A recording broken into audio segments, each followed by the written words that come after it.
Hello मेरे warriors, क्या हाल है आप सबके। मैं हूं आपका अपना पंकज भैया और अब हम चलते हैं नेक्स्ट चैप्टर फिजिकल ज्योग्राफी पे। कल मैंने 2 चैप्टर्स की वीडियो अपलोड कर दी है। होप सो आप लोगों को बेनिफिशियल, होप क्या यार, बेनिफिशियल लगा ही होगा। इस टाइम पे मैं नहीं तो कौन लगेगा बेनिफिशियल, ठीक है। द थिंग इज़ हम बहुत कम टाइम में बहुत ज़्यादा अच्छे से क्वेश्चंस कर सकते हैं, ठीक है। मैं कोई आप लोगों पर वो मेहरबानी नहीं कर रहा हूँ, ठीक है। ये आप लोग और मेरी लोगों की बॉन्डिंग है, मेरी और आप लोगों के साथ बॉन्डिंग है, which makes me energetic and confident about it और मोटिवेट रखती है। चलिए अब हम शुरू करते हैं नेक्स्ट चैप्टर। और नेक्स्ट चैप्टर में जो हम हैं, चैप्टर क्या अप्रॉक्स 2 से 3 चैप्टर मैं ट्राई करूँगा कवर अप करने की बहुत शॉर्ट पीरियड में। होप सो आपके प्रीवियस चैप्टर्स अच्छे से चल रहे होंगे, रिवीजन हो रही होगी और नेक्स्ट चैप्टर भी ऐसे रिवाइज करते रहो, बेटर रहेगा। और मैंने जो है मैप्स आप लोगों को ऑलमोस्ट कंप्लीट करवा दिए हैं। कुछ मैप्स रहते होंगे, उसके ऊपर आप ज़्यादा टाइम वेस्ट मत करना बेटा, ठीक है। वो भी मैं कभी ना कभी थोड़े टाइम में करा ही दूंगा, नो वरीज। बट अभी जो बाकी के चैप्टर्स रह गए उन पर फोकस करते हैं अपने ब्लूप्रिंट के अकॉर्डिंग। Alright, bye.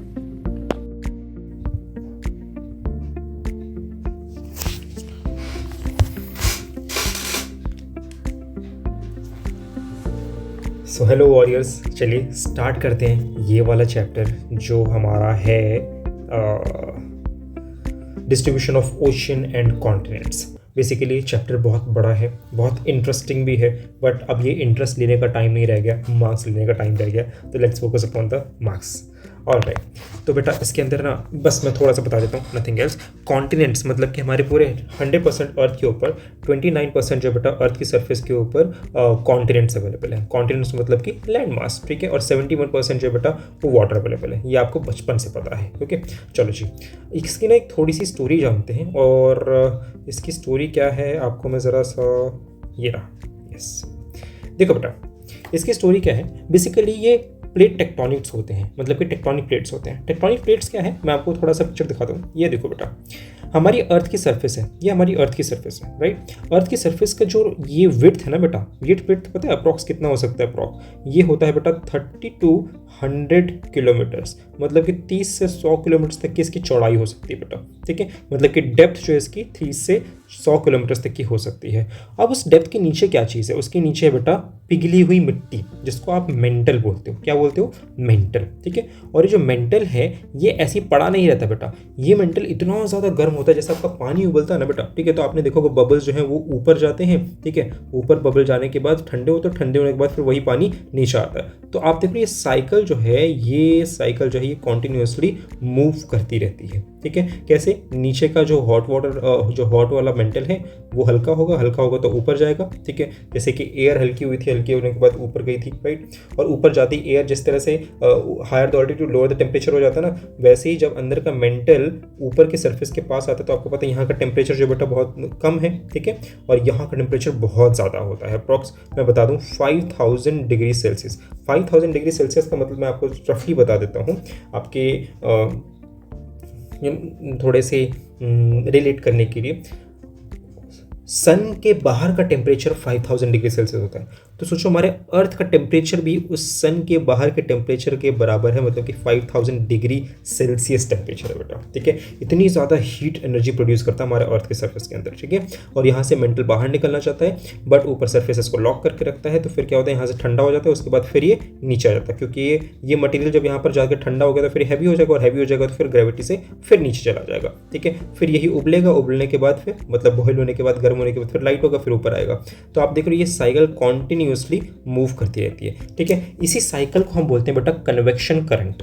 ये बताना मुझे ज़रूरी था, ठीक है। अब देखो बेटा, जब नीचे से ऊपर मेंटल जाता है ना तो इस पूरे पार्ट को फोर्स करता है। तो फोर्स करने के बाद क्या होगा, ये पार्ट ना खिसकने लगता है। ये जो ज़मीन का पार्ट है धीरे धीरे कई बार आपस में से खिसकने लगता है, और इसकी वजह से यहाँ पर भूकंप क्रिएट हो जाता है और यहाँ पर दरारें बन जाती हैं, ठीक है। और ये दरारों की वजह से यहाँ पर भूकंप आने लगते हैं, इसीलिए भूकंप आते हैं। सिंपल सा लॉजिक। अब मैंने आपको बता दिया अर्थ क्यों आते हैं, इसी रीजन की वजह से आते आते हैं बेटा, इसी रीज़न की वजह से आते हैं, क्योंकि अंदर जो मेंटल है बेटा ये शांत नहीं बैठा है, ये कॉन्टिन्यूसली मूव करता रहता है, और कॉन्टिन्यूसली मूव करेगा तो उसके ऊपर की जो प्लेट्स हैं बेटा ये भी कॉन्टिन्यूसली मूव करेंगे, लेकिन ये बहुत धीरे धीरे मूव करती हैं जिससे कि हमें पता भी ना चलता हो, ठीक है। और कई बार ये अचानक से जब मूव करती हैं, कई बार यहाँ पर ब्रेकेज आ जाता है इन टेक्टोनिक प्लेट्स के अंदर, इन बड़े बड़े स्लैब्स ऑफ रॉक्स के अंदर, तो भूकंप जैसा हमें फील होता है। समझ आ गया आपको भूकंप क्यों आता है बेटा?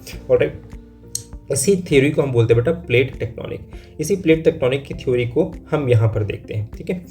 ये देखो बेटा 5 मार्क का डायरेक्टली क्वेश्चन आ रहा है, हम डायरेक्टली 5 मार्क के क्वेश्चंस को ही यहाँ पर टैकल करने वाले हैं, ओके। तो यहाँ पर थ्योरी हम देखने वाले 2 इस चैप्टर से। फर्स्ट थ्योरी बेटा कॉन्टिनेंटल ड्रिफ्ट थ्योरी। ये कॉन्टिनेंटल ड्रिफ्ट थ्योरी क्या बला है? अल्फ्रेड वैगनर था, ठीक है। अल्फ्रेड वैगनर एक व्यक्ति, हाँ, उसने जो है बेटा बताया कि पेंजिया और पेंथेलेसा नाम करके 2 वो वाटर बॉडी और एक कॉन्टिनेंट था। मतलब कि आपको ईजी वाला बता देता हूँ, आपको दिख रहा है ये ऑरेंज वाला जो पार्ट है बेटा ये आपका पेंजिया है, लैंड मास है, राइट। और ये जो ब्लू वाला पार्ट है इसको हम बोलते हैं पेंथेलेसा। क्या बोलेंगे हम? पेंथलेसा, ठीक है।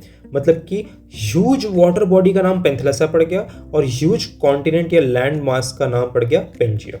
अब ये पेंजिया क्या हुआ बेटा, कुछ सालों में, कुछ साल का मतलब है आप देख रहे हो बहुत ज़्यादा मिलियंस ऑफ ईयर्स लगते हैं, 50 मिलियंस ईयर्स बाद जो बेटा ये धीरे धीरे डिवाइड होना शुरू हुआ आपस में से, ठीक है। तो आप देख रहे हो ये यहाँ पर चला गया, यहाँ पर चला गया, यहाँ पर चला गया। जिसने मेरी पुरानी वीडियो देखी होगी, ठीक है, उसको पता होगा टेथीस सी क्या होता है। मैंने आपको बताया था टेथीस सी जो है ना बेटा वो हिमालय के जस्ट नीचे ही टेथीस सी था, एक सी था जिसका नाम था टेथीस, right.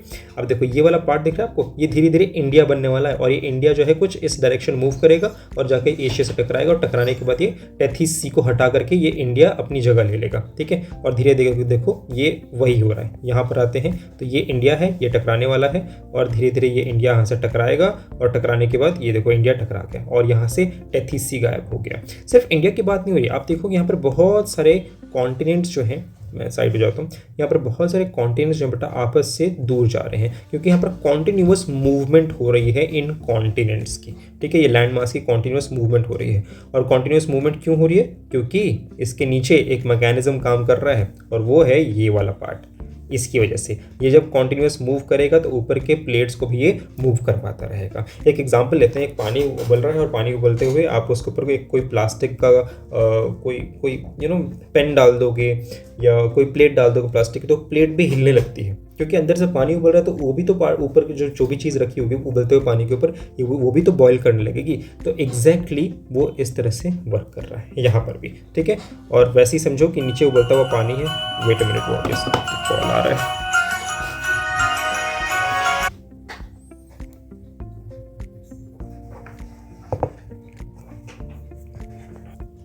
Alright boys, let's move ahead now. तो बेटा मैंने आपको ये बताया कि पेंजिया और पेंथेलेसा क्या होता है, ठीक है। और पेंजिया और पेंथेलेसा जो बेटा वो किस तरह से मूव करते हैं और ये मूव करते करते ये वाला पार्ट यहाँ पर आया, यस, ये वाला केस यहाँ आया, फिर ये वाला केस ऐसा हुआ, ठीक है, फिर ये वाला केस यहाँ पर हुआ, फिर ये वाला लास्ट में हमारी वर्ल्ड कुछ अब ऐसी दिखती है, ठीक है। प्रेजेंट डे में कुछ ऐसी दिखती है। आप देखते हो यहाँ पर इंडिया टच हो गया। थिंग इज कि यहाँ पर ना ड्रिफ्ट हो रहा है। ड्रिफ्ट का मतलब होता है भटकना, ठीक है। यहाँ पर कॉन्टिनेंट जो बेटा एक दूसरे से भटक रहे हैं, एक दूसरे से अपार्ट जा रहे हैं, दूर दूर तरफ जा रहे हैं, ठीक है, जहाँ पर इनको अपने अकॉर्डिंग सही लगता है, ओके। अब सेकेंड आता है बेटा प्लेट टेक्टोनिक्स। यहाँ पर क्वेश्चन देखो क्या है कि यहाँ पर डिफरेंस बताना है ड्रिफ्ट थ्योरी के अंदर और प्लेट टेक्टोनिक्स के अंदर, ठीक है। तो आपके लिए मैंने यहाँ पर बेस्ट क्वेश्चन रेडी कर रखा है, बहुत अच्छे से यहाँ पर आंसर्स भी रेडी कर रखे हैं इसके अकॉर्डिंग कि कॉन्टिनेंटल ड्रिफ्ट थ्योरी किसने दी थी? अल्फ्रेड वैगनर ने दी थी, ठीक है। प्लेट टेक्टोनिक्स थ्योरी किसने दी थी? मैकेंजी, पार्कर, मॉर्गन ने दी थी। इन तीनों ने मिल करके दी थी। कुछ इन लोगों ने अपने अपने कॉन्ट्रीब्यूशन दिए थे, बट मैकेंजी और पार्कर का नाम आप भूलेंगे नहीं, ठीक है। उसके बाद हम देखते हैं कि ड्रिफ्ट थ्योरी में क्या है। यहाँ पर पेंजिया था, मतलब कि एक लैंड मास, उसके ऊपर बड़ा सा ये लैंड मास हो गया, ठीक है। हमारी अर्थ के ऊपर बड़ा सा लैंड मास, उसको हम बोलेंगे पेंजिया। और जो अर्थ के ऊपर वाटर बॉडी है बेटा दैट इज कॉल्ड पेंथेलेसा, ठीक है। तो ये जो पेंजिया है, मतलब जो ये लैंड मास है, ये धीरे धीरे आपस में से टूटने लगा। वही स्टोरी फिर से स्टार्ट हो जाएगी बेटा। ये किसने बोला था? ये ड्रिफ्ट थ्योरी में बोला गया था। ड्रिफ्ट थ्योरी किसने दी थी बेटा? वो अल्फ्रेड वैगनर ने दी थी, ओके। उसके बाद प्लेट टेक्टोनिक में देखो यहाँ पर क्या हुआ, पेंजिया जो है बेटा वो फॉर्म हुआ and explain how the lithospheric plate move which led to the break of the Pangaea, ठीक है। और जो ये प्लेट टेक्टोनिक है, जो दूसरी थ्योरी प्लेट टेक्टोनिक है, जो ये मैकेंजी ने दिया था, मैकेंजी अंकल जी ने दी थी। इन्होंने क्या कहा, इन्होंने भी कहा कि आपस से एक दूसरे से दूर दूर हट रहे हैं, ठीक है। उसके बाद हमने देखा थर्ड पार्ट में कि ड्रिफ्ट थ्योरी क्या बोलती है कि यहाँ पर सिर्फ और सिर्फ कॉन्टिनेंट्स मूव करते हैं, ओशियन मूव करते ही नहीं। लेकिन प्लेट टेक्टोनिक थ्योरी क्या बोलती है कि एंटायर का एंटायर प्लेट मूव करता है भाई, और इस प्लेट के साथ साथ इसके ऊपर जो कॉन्टिनेंट और ओशियन दोनों के दोनों मूव करते हैं। एक बात बताओ भाई, आपने एक डोसा खा रहे हो, ठीक है, डोसा का सांभर होगा तो वो एक बड़े से प्लेट के अंदर दिया जाता है ना, ठीक है। अगर बड़ी सी प्लेट को अगर मैं सरकाऊंगा तो dosa as well as sambar दोनों के दोनों मूव करेंगे भाई, क्योंकि वो डोसा और सांभर एक ही प्लेट के ऊपर रखे हुए थे। Same with the plate tectonic as well. तो प्लेट टेक्टोनिक वाले भैया बोलते हैं कि भैया यहाँ पर कॉन्टिनेंट एज वेल एज मतलब कि डोसा और सांभर एक साथ मूव कर रहा है, क्योंकि ये एक पूरे के पूरे प्लेट के ऊपर रखा हुआ है, प्लेट टेक्टोनिक के ऊपर रखा हुआ है, ठीक है। जरा आप यहाँ पर देखो इस वाले डायग्राम को, आप देख लो यहाँ पर एक लैंड मास भी है और इस लैंड मास के ऊपर ये वाटर बॉडी भी है। जब ये पूरा लैंड मास मूव करेगा तो यहाँ पर ocean as well as continent भी तो मूव करेगा, ठीक है। तो यहाँ पर कहना ये है इस मैकेंजी अंकल जी का। उसके बाद हम आगे बढ़ते हैं nature and ocean. Drift theory बोलता है कि oceans are fixed and permanent. Drift में बोल दिया भाई, ड्रिफ्ट थ्योरी में अल्फ्रेड वेगनर अंकल बोलते हैं कि भाई ओशियन जो है ना अपनी जगह पे फिक्स्ड होते हैं, बट प्लेट टेक्टोनिक में बोला गया है कि part of plates can move and form the distort, मतलब कि ओशियन जो है बेटा वो धीरे धीरे मूव करता है, ठीक है, प्लेट टेक्टोनिक के ऊपर, ठीक है। तो ये बंदा डोसा और सांभर को एक साथ सपोर्ट करता है। Next nature and ocean. Drift theory क्या बोलता है बेटा, ओशियंस आर फिक्स्ड एंड, अरे भाई ये तो मैंने पढ़ा दिया, ओके। लास्ट पॉइंट है, drift theory could not properly explain the force behind the movement. ये जो अल्फ्रेड अंकल जी उड़ रहे हैं, ठीक है, इन्होंने कोई भी ढंग से एक्सप्लेनेशन नहीं दी कि जो फिनोमेना हो रहा है मूवमेंट का वो क्यों हो रहा है। प्लेट टेक्टोनिक थ्योरी में क्या है, explains the movement through mental convection and internal. मतलब मैंने आपको कन्वेक्शन वाली मूवमेंट पढ़ाई थी ना, ठीक है, ये ऊपर अच्छे से बताया था मैंने कन्वेक्शन मूवमेंट। ये जो मूवमेंट हो रही है ये इसको कन्वेक्शन मूवमेंट बोलते हैं। जो ये प्लेट टेक्टोनिक मूव कर रहा है वो इस कन्वेक्शन की वजह से ही हो रहा है। तो प्लेट टेक्टोनिक वाले अंकल जी ने, ये जो मैकेंजी भैया जी हैं, ठीक है, इन्होंने अच्छे से एक्सप्लेनेशन दे दी अपनी थ्योरी के, बट कॉन्टिनेंटल ड्रिफ्ट थ्योरी में इन्होंने अपनी एक्सप्लेनेशन नहीं दी, ठीक है। तो ये डिफरेंस आपको एटलीस्ट पता होना चाहिए। ये डिफरेंस जो है अगर आपको पता चल गया वॉरियर्स, तो आपको यहाँ पर दो क्वेश्चंस टैकल हो जाएंगे, ठीक है। फर्स्ट आप याद कर लोगे कि कॉन्टिनेंटल ड्रिफ्ट थ्योरी क्या होती है, जो कि अल्फ्रेड वेगनर ने दी था, और सेकंड प्लेट टेक्टोनिक थ्योरी क्या होती है, जो मैकेंजी और पार्कर ने मिल करके दिया था, ठीक है। यहाँ पर आपके 3-3 मार्क के 2 क्वेश्चन, नहीं तो 5 मार्क का एक क्वेश्चन डायरेक्टली रेडी हो गया है। ये जो मैंने येलो भांड रखा है ना, इस भांडे हुए पार्ट को ही मैं बहुत ईजी से यहाँ पर बहुत एक्सप्लिसिटली, बहुत कॉम्प्रिहेंसिवली यहाँ पर एक्सप्लेन करके दे रखा है, ठीक है। आप यहाँ से वर्क करना तो ज़्यादा अच्छा रहेगा। नाउ 5 मार्क का एक क्वेश्चन और बनता है कि evidence to support the continental drift theory. Alfred Wegener ने चुपचाप जो है कॉन्टिनेंटल ड्रिफ्ट थ्योरी की थ्योरी तो दे दी, ठीक है, लेकिन उसका रीज़न नहीं बताया। लेकिन जो ये हम तो देख रहे हैं ना भाई, यहाँ से कॉन्टिनेंट्स जो हैं वो आपस में से ड्रिफ्ट तो हुए हैं। ड्रिफ्ट का मतलब है अपार्ट तो गए हैं, एक दूसरे से अलग तो हुए हैं। अब हुए हैं तो इसका क्या सबूत है, हमें कैसे पता, क्या हमारे पास एविडेंसेस हैं? तो एविडेंसेस क्या हैं जो हमें बताते हैं कि कॉन्टिनेंटल ड्रिफ्ट हुआ था। पहला एविडेंस है बेटा, that is matching of continents. Matching of continent, जैसे जिग्सॉ फिट पजल देखा आपने, ठीक है, पजल जो है आपस में जाते हैं और एक साथ फिट हो जाते हैं, ठीक है। वैसे ही आप देखोगे इन कॉन्टिनेंट्स को, ये कॉन्टिनेंट्स भी आपस में मैच हो रहे हैं। ये वाला पार्ट यहाँ पर, भाई इधर आ जाओ, ये वाला पार्ट इजीली यहाँ पर फिट हो रहा है, ठीक है, ये वाला पार्ट यहाँ पर फिट हो रहा है, ठीक है, ये वाला पार्ट यहाँ पर फिट हो रहा है। ये आपस में ना के सारे पार्ट जो है वो फिट हो रहे हैं, जैसे कि हमने इस वाले डायग्राम में देखा था, ठीक है। ये देखो जरा, ये इजीली इधर फिट हो रहा था, ये इधर फिट हो रहा था, ये इधर फिट हो रहा था। द थिंग इज कि आप देख रहे हो जैसे जैसे आप पीछे जाओगे ये इजीली एक दूसरे से फिट हो रहे थे, इसी को बोलते हैं जिग्सॉ फिट, ठीक है। ज़्यादा एक्सप्लेन नहीं करूँगा, टाइम आपका बहुत ज़्यादा कीमती है। Rocks of the same age. अब आप देखोगे इस वाले पार्ट में यहाँ की जो रॉक्स थी, यहाँ की जो रॉक्स थी और यहाँ की जो रॉक्स थी वो सेम एज की थी। यहाँ की जो रॉक्स और इंडिया की जो रॉक्स है बेटा वो सेम एज की थी, ठीक है, और सेम टाइप की भी थी, राइट। तो इससे पता चलता है कि यहाँ पर कुछ तो भाई झोल है, और झोल कुछ नहीं, एक दूसरे से रिलेशन था, ठीक है, कुछ तो पास था इन अपना, ओके। और ये पास जो है बेटा बहुत ज़्यादा एनालाइज करने के बाद मिलता है। ये कॉन्टिनेंटल ड्रिफ्ट थ्योरी के बारे में नहीं था। खैर आगे बढ़ते हैं। टेलाइट्स क्या बना है? टेलाइट इज अ रॉक फॉर्म होता है बेटा जो कि ग्लेशियर्स की वजह से या फिर ग्लेशियल डिपॉजिट्स की वजह से बनता है, ठीक है। It is found in the India, Africa and Antarctica, suggesting these once join with the climate. Okay, देखो जरा टेलाइट्स। जब कॉन्टिनेंट्स आपस में जुड़े हुए थे, तो आप देख रहे हो साउथ पोल के पास में, और जब यहाँ पर बर्फ पड़ी होगी, यहाँ पर जब बहुत ज़्यादा ग्लेशियर होगा तो ग्लेशियर्स के नीचे जो बड़े बड़े पत्थर होते हैं उनको हम टेलाइट्स बोलते हैं। तो आप देखोगे जो टेलाइट्स है ना बेटा, वो कुछ इंडिया में भी पाए जाएंगे, ठीक है, इस कॉन्टिनेंट में भी पाए जाएंगे, ठीक है। इसके बाद जब ये आगे बढ़ा तो ये आपस में एक दूसरे से मूव अपार्ट होने लगे। द थिंग इज कि जो यहाँ पर पाया जा रहा था वो अलग अलग कॉन्टिनेंट में कैसे पाया गया, और अगर पाया गया इसका मतलब इस आपस में कोई ना कोई पास्ट में कनेक्शन था भाई, ठीक है। और वो पास्ट में कनेक्शन यही था, टेलाइट वाला। ओके, तो 3 पार्ट्स हमने कर लिए, मतलब हमने 3 सबूत ढूंढ लिए। चौथा सबूत ये बेटा प्लेजर डिपॉजिट। प्लेजर डिपॉजिट का मतलब है जो मिनरल्स एक कॉन्टिनेंट पर मिल रहे हैं, pleasure deposit minerals like gold and coastal lines, ठीक है। कोस्टल रीजन्स और कोस्टल रीजन के आसपास या फिर जो कॉन्टिनेंट्स हैं उनके पास जो मिनरल्स मिल रहे हैं, जैसे कि गोल्ड हो गया, सिल्वर हो गया, डायमंड हो गया, या कोई भी मिनरल जो मिल रहे हैं, वो एक दूसरे के कॉन्टिनेंट से कैसे चले गए। जैसे कि deposit on the matching coast line Ghana and Africa suggest these are the continents covered. अब देखो जरा, इसमें सपोज ये वाला पार्ट, यहाँ पर जो मिनरल मिलेगा वो सेम ही मिलेगा ना, उसके बाद ये एक दूसरे से दूर होना शुरू हुए हैं, देख लो जरा, ठीक है। इसके बाद बहुत ज़्यादा दूर हो गए। द थिंग इज कि जो आपस में कॉन्टिनेंट्स एक साथ थे बेटा, उसके पास सेम ही मिनरल्स मिलेंगे। इसी को हम बोलते हैं प्लेजर डिपॉजिट। प्लेजर का मतलब जगह, और उसके ऊपर पर्टिकुलर जगह पे डिपॉजिट हो गया, that is called pleasure deposit. Okay, चलो जी, यहाँ पर लास्ट एक पॉइंट रह गया, 5 मार्क का क्वेश्चन खत्म हो जाएगा। Distribution of fossils. फॉसिल्स मतलब यहाँ पर होता है बेटा, similar fossils are found in the different continents. अलग अलग कॉन्टिनेंट्स में सेम फॉसिल्स पाए जाएंगे, जैसे कि इंडिया के इस पार्ट में और अफ्रीका के दिस पार्ट में, यहाँ पर और यहाँ पर सेम फॉसिल्स पाए जा रहे हैं, यहाँ पर और यहाँ पर सेम फॉसिल्स पाए जा रहे हैं। द थिंग इज कि यहाँ पर फॉसिल्स सेम कैसे हो सकते हैं, और अगर सेम है इसका मतलब लास्ट में तो एक ही तो कनेक्शन है भाई, ठीक है। सो फॉर एग्जाम्पल, ये तो मैंने आपको अच्छे से बता दिया, India, Africa, Australia proving the landmass were once together, ठीक है। लैंडमास सब जो है एक साथ जुड़े हुए थे, ऐसा हमें पता चलता है, कोई तो कनेक्शन था भाई, ठीक है, तगड़ा ही वाला कनेक्शन था। नेक्स्ट 5 मार्क के क्वेश्चन पे चलते हैं, और वो है क्वेश्चन एल्फ्रेड वैगनर वाला, अच्छे से कर लेना, ऊपर मैंने करा दिया है, ठीक है।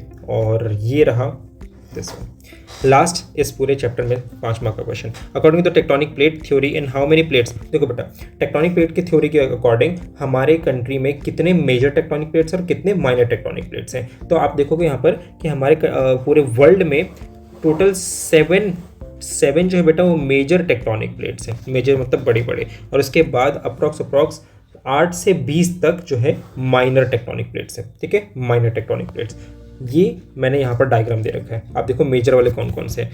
South America plate, Africa plate, Eurasia plate, उसके बाद Indo Australia plate, Pacific plate. Pacific plate जो बेटा वो सिर्फ इतना ही नहीं है, बल्कि यहाँ से यहाँ तक है, ठीक है। उसके बाद हम देखते हैं कि अंटार्कटिका प्लेट, ऐसे करते करते हमारे पास टोटल 7 प्लेट्स हो जाते हैं, 7। उसके बाद माइनर टेक्टोनिक प्लेट्स में कौन आएंगे बेटा, कैरोलिन प्लेट है, अरेबियन प्लेट है, right, Cocos plate, Caribbean plate, Nazca plate, ये सारे के सारे प्लेट, मतलब पता है ना आपको, टेक्टोनिक प्लेट्स की बात हो रही है, ठीक है। और इसी टेक्टोनिक प्लेट्स के ऊपर आप देख रहे हो continents as well as ocean सब के सब हैं, दोनों के दोनों मिलके पड़े हो, ठीक है। और ये टूट करके ये प्लेट में कन्वर्ट हो गई है। अब बोलोगे भाई ये टूटे कैसे होंगे, जिस तरह से आप अंडा देखते हो ना, उबला हुआ अंडा, ठीक है, उसको आप नीचे गिराओगे तो उस पर क्रैक आ जाते हैं, और वो क्रैक कहीं से भी हो सकता है बेटा, वैसे ये भी है, ठीक है। और तो इसमें ज़्यादा कुछ समझाने वाला है नहीं। और देखो यही बोलो, ये 7 के 7 मेजर टेक्टोनिक प्लेट्स हैं, उसके बाद ये माइनर टेक्टोनिक प्लेट्स हैं। कोई भी माइनर टेक्टोनिक प्लेट्स 5 याद कर लेना, क्योंकि इसी में से माइनर टेक्टोनिक प्लेट्स आपको मार्क करने के लिए ज़रूर आएगा। ओके, चलो जी, ये चैप्टर हमारा यहाँ पर ओवर होता है, इसमें और कुछ बताने जैसा इंपॉर्टेंट नहीं है। Almost we are done. Rings of fire, एक रिंग्स ऑफ फायर समझ लीजिए। ये बेसिकली क्या है, ये जो पैसिफिक ओशियन वाला जो बड़ा सा एरिया ना बेटा, इसको हम रिंग्स ऑफ फायर बोलते हैं, ठीक है। रिंग्स ऑफ फायर में अगर लोकेशन करने होगा तो आप गोल गोल गोल गोल करके यहाँ पर पूरा के पूरे पार्ट को डिपिक्ट कर दोगे। ये रिंग्स ऑफ फायर का मतलब क्या है, यहाँ पर बड़ी सी ज्वालामुखी है जो यहाँ से कॉन्टिन्यूसली लाइन में निकलते जा रही है, इसलिए पूरे के पूरे टेक्टोनिक प्लेट को आपस में डिवाइड कर दिया गया है। आपको क्या लगता है कि टेक्टोनिक प्लेट जो ये डिवाइडेड होगा, यहाँ पर क्या होगा, यहाँ पर बेटा वॉल्केनोज होंगे। ये वॉल्केनोज कैसे निकल रहे हैं, क्योंकि यहाँ से मेंटल से जो लावा है वो मैग्मा बाहर निकलना चाहता है, लेकिन वो निकल नहीं पाता है, या फिर अगर निकल जाता है तो ये पूरी की पूरी जो प्लेट है बेटा, ये प्लेट टेक्टोनिक है वो टूट जाती है, ठीक है। तो आप देखो ज़रा यहाँ पर रिंग्स ऑफ फायर की अगर मैं बात करूँ तो ये देखो ये वाला पार्ट जो है पैसिफिक का, ये पूरा का पूरा मिल करके रिंग्स ऑफ फायर कहलाता है। मतलब ये जो बाउंड्री है ना, इसको ही हम रिंग्स ऑफ फायर बोलते हैं, ठीक है। और ये प्लेट कौन सा है? Pacific plate. That is it. इस चैप्टर में इतना ही था और देखो फिर भी 18 मिनट की वीडियो बन गई है। चलो मिलते हैं नेक्स्ट चैप्टर में। Bye bye.